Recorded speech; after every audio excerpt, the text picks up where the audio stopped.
Nako mga kababayan, tayo po, alam ko madami tayong problema, kaso mukhang madadagdagan pa ho yung problema natin mga bossing. Ay bakit kanyo? Eh, pati po yata yung pati yung pagtotnak ng dating sorry ha, sorry. Ayan, binaliktad ko na. Alam ko yung mga may edad na, yung matatanda, maintindihan yung sinasabi ko. Pero yung mga bata, yun, matatanong. Huwag nyo nang explain kung ano yung sinasabi ko, no? Pati yung pagtotnak ng dating Pangulong Duterte, problemado si Madam. Problemado si Madam, mga kababayan, no? Bakit ho? Oh, masakit na ang ulo nito. Napapansin ko habang pinapanood ko po siya, mga bossing, dry na, hindi nadidilagan. Bakit to? Problemado, alaw stotnak. Isang linggo na daw hong alaw stotnak, mga kababayan. Diyos ko naman. Hindi ko ho ini-expect mga kababayan, na pati po sa usaping politikal, aabot sa punto na totnak. Ma'am Cecilia, shout out po sa inyo at Cheryl Santa Maria. Pakinggan nyo problemado si ate, no? Makisimpatya na lang kayo. For 1 week now, mahigit. Because of what happened to Tatay Digong and in solidarity of Tatay Digong. Solid daw kasi sila DDS, pati po totnak, problemado sila. 1 week na daw 1 week na, almost 1 week, wala pong ano? Dahil nandun nga siya nakadetain. At wala siyang sex. Ako po! Tingin ko, 80. No?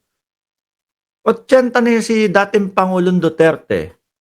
Hindi na din siguro mahilig yan, no? At hindi na din siguro, tingin nyo pa din, active pa din ang dating Pangulo? Tingin ko hindi na Tingin ko hindi na, mga kababayan. Atrasan natin, ulitin natin. For 1 week now, mahigit. Because of what happened to Tatay Digong and in solidarity of Tatay Digong. Dahil nandun nga siya nakadetain. At wala siyang sex. Ako din, hindi kami nagsisex ni Katribo. Wala din daw. Dahil walang totnak si Tatay Digong doon sa Oblo, ay birthday Birthday ngayon ng dating Pangulong Duterte, mga kababayan. Walang Di ba merong kanta si Jeremiah? Birthday sex, birthday sex. Walang hindi, sa bagay, Madam, nando si Hanilet. Pumunta doon si Hanilet. Kasi nga birthday. Ay, hindi lang natin alam. Pero tingin ko wala nang ganoon. No? Dinamay mo pa yung sarili mo. Sasakit ang ulo mo niyan. Sasakit ang puso mo niyan. Dahil isang linggo nang alaw totnak si dating presidente, sila din daw. So talagang nahihirapan na ako. Hindi ko alam kung kakayanin ko yung complete solidarity with Tatay Digong, no?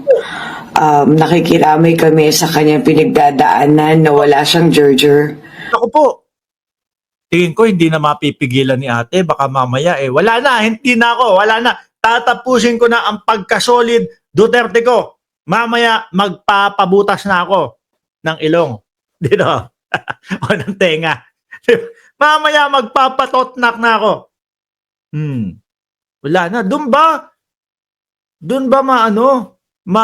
tawag doon? Doon masusukat ang pagiging solid. Lahat kung ano yung hindi na nagagawa ng dating Pangulong Duterte, kailangan hindi din natin gawin. Kahit sumakit pa ang ulo natin. Alaw stotnak. Ano ba yan, ate? Hindi ko talaga ine-expect na aabot sa punto usaping politikal, aabot sa puntong totnak. Problema totnak. Game. So, kami din ni Katribo, hindi kami nag-gerger. So, masakit yun para sa akin personally. Hirap na hirap ako. Pinagdadaanan ko talaga yan. Parusa yan sa utak ko. Huwag niyo nang pigilan. No, tingin ko naman hindi 'yan yung makakahadlang, no? At hindi masasabing, "Oh, ikaw hindi ka solid Duterte." No, kasi nagpatot nagpatotnak ka, 'di ba? "Oh, ikaw hindi ka solid Duterte kasi sumuway ka. Si Tatay Digong walang totnak. Tapos ikaw totnak ka. Kung si Bato nga di ho ba mga kababayan, si Tobats, nagdurusa ang dating Pangulong Duterte doon na laging sinasabi ni Tobats, sasamahan ko yan hanggang huli. Si Bato nagle-lechon-lechon pa. Ba't pinapahirapan nyo yung sarili nyo? Ipasok na kung kaya nang ipasok. Di ba? Bahala kayo. Maikli lang ang buhay. Maikli lang ang buhay sa sinabawang gulay. Pinapalipas nyo yung mga araw na pwede naman kayong mag maglabing-labing. Tapos dahil nakakulong ang dating Pangulong Duterte, dahil wala siyang totnak, kami din wala ng totnak. Bahala kayo dyan. Sasakit nga talaga yung ulo nyo. Di ba? Talaga. Talaga yung mga DDS, lahat na lang ho, mga kababayan, naikokonekta nila, sa politika. May isa pang pinasa sa akin si Banat Boy. yung isa naman naliligo habang nagbablog. Puno-puno na, ewan ko kung mod taya tayong nasa mukha. wag na yun. No? Naliligo, nakaganon. Pinakulong nyo yung pinakulong nyo si Tatay Digong, no? Yung mukha puno-puno ng kulay puti sa mukha. Siguro, sabon siguro yon. Hindi naman mod tax. Diyos ko po, Lord. Mga DDS, na? No, tuloy nga. Sige nga, ate. Patulan pa namin. Sa lahat, sa libog ko, wala akong, hindi ako masyadong panatag, hindi ako makatulog na maayos. Ipasok na kasi ang dapat ipasok. No? Huwag nang pigilin. Kahit na mag-totnak kayo, ate, ano pa din naman, hindi pa din lalaya ang dating Pangulong Duterte. Di ba, Ma'am Trexie Villa? Sabi ni Pultork, live po ba ito? Na-late ako ng 9 minutes. Kahit sabi ko sa iyo, ate, kahit ipasok niya minuto, hindi pa din nandun pa din ang dating Pangulong Duterte. Gayahin niyo si Bato, masaya. Nagdiriwang, may paletsyon pa. 'Di ba?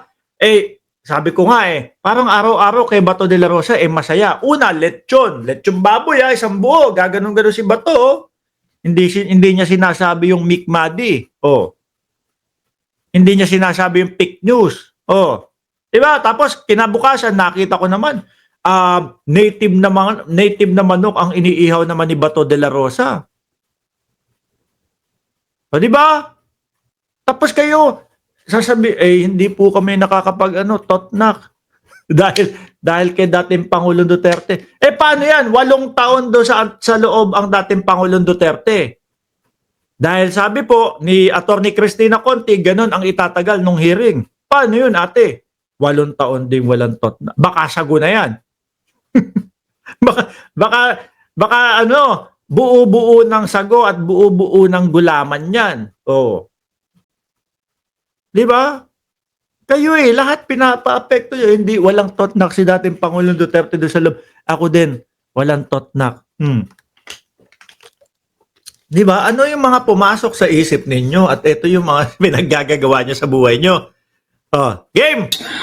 So, wala akong kantot. So, medyo talagang... hindi ko alam Sorry. Kaya ako binabaliktad, mga kababayan, para hindi maintindihan ng mga bata. Kaya ako binaliktad. Yung pala, ganun din pala, sasabihin din pala. Puta, gusto. Mga DDS talaga. Wala pa naman akong dito, wala akong pinipindot na pam-mute. Sabi ni Ma'am Aba, anyayari dito anong sago-sago? Ay Ma'am Aba, problemado si ate, no? problemado si ate na mukhang dadagdag pa sa ating iniisip si ate. Di ba? JM third degree? Oh, Dahil mahirap eh. Mahirap namin kami mag-concentrate ni Katribo oh. na Ano yun, habang nasa ibabaw si Katribo, kung sino man, kung saan galing man tribo yon, no? Si dating Pangulong Duterte, ikaw naman si dating Pangulong Duterte yung iniisip mo habang Diyos ko po, Lord. Daming problema ng DDS, mga kababayan. Kala ko po, padala lang, no? Ngayon, meron nang namong problema. Alaws daw kasing tot. Tuloy! na mag-jurger kasi hirap na hirap nga kami dahil nga syempre di ba naisip namin paghihirap ni tatay, kisama kami.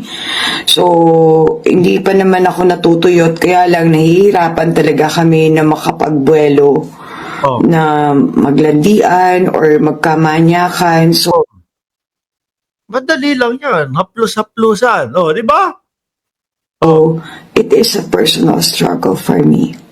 I hope na Personal struggle. Personal. Pero, alam na namin. O, yan. Hindi na siguro personal ho. Hindi na pang sa inyo na lang. At least, nasasabi ninyo ang inyong mga problema. Yun nga lang. Kahit na hindi na i-public, naipapublic pa. Di ba? Tuloy ho, ate. intindihan nyo and I hope yeah. Thank you for listening to my problem. Okay. Nako. Ano ba maipapayo natin kay ate? No? O ate, eto na lang ang payo namin sa iyo. Kahit na magtot na kayo, minu-minuto, no? O kahit na sabihin mo, 1 linggo, 2 linggo, 1 buwan, hindi pa din lalabas ang dating Pangulong Duterte, no? Kaya ang gawin nyo, mamayang gabi, kung nasa Pilipinas ka man, gabi dyan, pisahan nyo na. Huwag nyong sayangin ang pagkakataon, no? At nako naman ate, kung mangyari yon, huwag mo nang sabihin sa amin, okay na yun. No, kapag ka nakita namin, nagbablog ka kinabukasan, na blooming ka na, no? Mamasa-masa yung mukha mo, ganyan, di ba? Bloom na. Alam na namin, no? Nasagot na ang problema nyo. Di ba? Ngayon, halata namin, medyo dry ka na nga, no? Tuyot na. Pagka yung nag-iba na yung mukha mo kinabukasan, alam namin, nadiligan na. Di ba? Sa lahat, sa libog ko, wala akong hindi ako masyadong panatag, hindi ako makatulog na maayos. So, wala akong kantot. So, tigil na natin to. No? Si ate, hindi talagang pinipilit ko mga kababayan na wag mabanggit ng yung Tagalog nun. Wala. Si ate, walang filter. Ihinto na natin to.